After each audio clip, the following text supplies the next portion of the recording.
In today's video, I'm going to teach you how to quickly locate a file in the folder hierarchy in Google Drive. First, sign into your Google Drive so you're looking at your files and folders. Make sure you're in the correct account, especially if you use multiple profiles for work and personal use. Once you're in, the search bar at the top is your fastest way to find what you need. Start by typing a keyword, a partial file name, or even a phrase you remember from the document. As you type, Google Drive will suggest files in recent searches.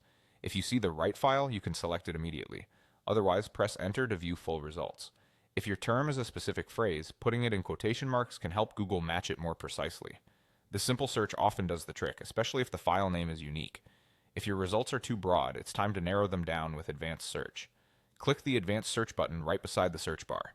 This opens a panel that lets you filter your results so you don't have to sift through everything. Use the type filter to specify what you're looking for, like a Google Doc, a spreadsheet, a presentation, a PDF, or even a folder. This is especially useful when you remember the format but not the exact name. Next, check the ownership filter. Choose Owned by Me to limit results to files you created, or Not Owned by Me if you're looking for something shared with you. If you're unsure, Owned by Anyone is a good starting point.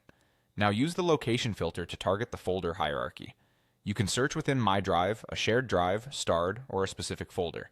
Picking a specific folder is powerful. It tells Drive to look only inside that part of your structure, so you'll see results from that folder and its subfolders, not your entire account. This is ideal when you know the general area where the file should live, like a project folder or a team drive. After setting your filters, run the search and review the trimmed list of results. If it's still too broad, adjust one filter at a time. Try a more specific type or a different location. If nothing appears, broaden the location or ownership and try again. When you're done, you can clear the filters to return to your full drive view. And that's it. Sign in, search by keyword, and refine with advanced filters, type, ownership, and location to quickly pinpoint files right where they live in your folder hierarchy.